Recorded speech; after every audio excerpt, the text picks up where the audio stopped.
Hello again and welcome to Spotlight. I'm Algerinov and today we'll talk about Kosovo. After this Serbian province proclaimed its independence, there are many discussions concerning legality and political consequences of this act. But there is one more important aspect of Kosovo's problem, which is the close connection of Kosovo's leadership with organized crime. To talk about this problem, our guest today is the former head of the Russian Interpol Bureau, Vladimir Ovchinsky. With few police officers, no effective judicial system and lots of guns, Kosovo is increasingly seen by experts as a base for organized crime and especially drug smuggling. Kosovo is considered to be a distribution center at the crossroads of global routes and also a path for drug trafficking. The United Nations Office on Drugs and Crime has released a new report which warns that the axis between South American drug cartels and the Albanian Mafia have reached alarming proportions. The Western European heroin market, 75% of which is controlled by the Albanians, is worth around $7 billion annually, which makes the trafficking of this particular drug by far the most profitable activity in the Balkans. Up to 6 tons of heroin are thought to be transported along the Balkans route every month, making up to 80% of Europe's heroin supplies. The territory, which includes Albania, Kosovo and Western Macedonia, is seen as a huge drug storage space, with the quantity traveling through this area measured in tons, not kilograms. Vladimir Ovchinsky, the advisor to the chairman of the Constitutional Court of the Russian Federation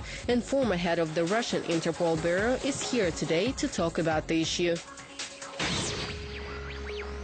Hello, Mr. Ovchinsky. Thank you very much for coming to our program. First of all, today people talk a lot about Kosovo, about legitimacy and international law, about the political consequences of the proclamation of Kosovo's independence and a recognition of this by many countries. But I'd like to discuss the criminal aspect of this issue.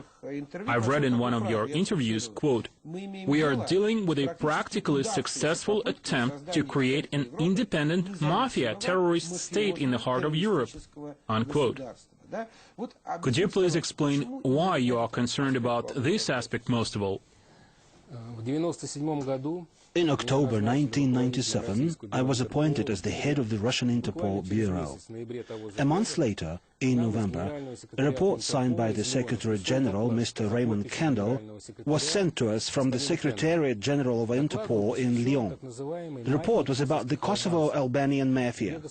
Mr. Kendall informed all the international bureaus that a powerful, transnational, ethnically united mafia group had formed in Europe and in the world in general.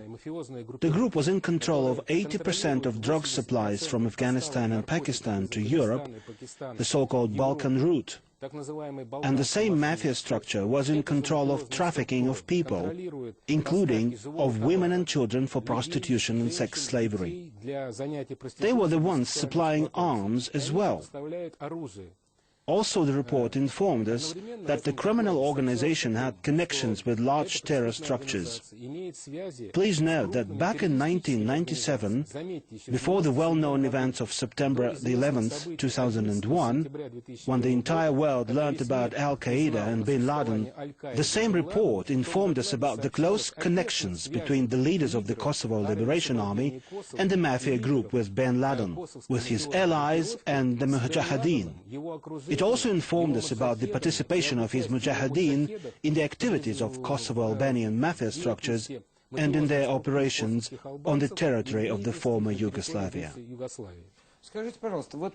Could you please tell us something? Albanian mafia groups have actually been well known in Europe, and the rest of the world for that matter, for a long time. We're aware of drug trafficking and actually human trafficking as well. But is there any data, any facts, any documents to prove that the Albanian Mafia was directly connected with those who fought for Kosovo's independence, the Kosovo Liberation Army? Yes, the same report from Interpol spoke directly about it. I can name other documents too. During the years from 2005 to 2007, Interpol published annual reports on the state of organized crime in Europe.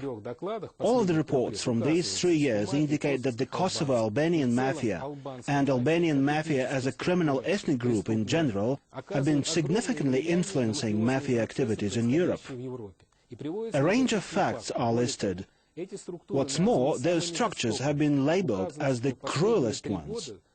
During the last 3 years, from 2005 to 2007, Albanian mafia groups, especially the Kosovo ones, have pushed the Moroccan, Nigerian and even the Italian mafiosi away from the Italian markets for drugs and human trafficking.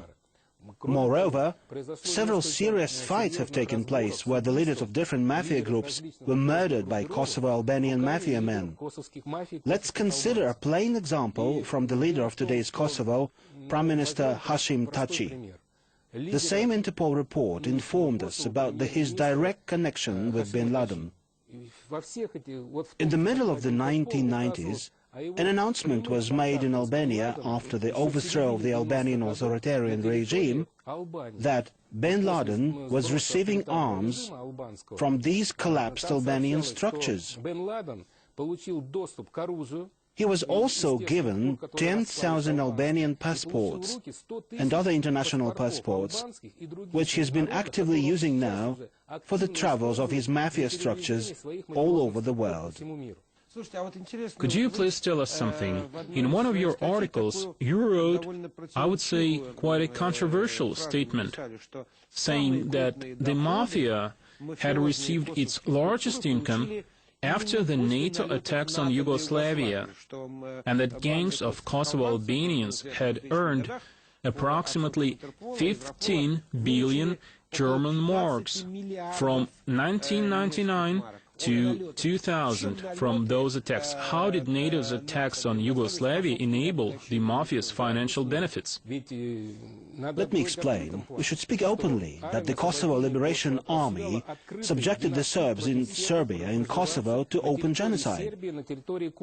They laid their hands on all the belongings, property and industry which used to belong to the Serbs after they were cast away or killed on the territory of Kosovo. So they received those billions as a result of pillage? It was definitely a plunder.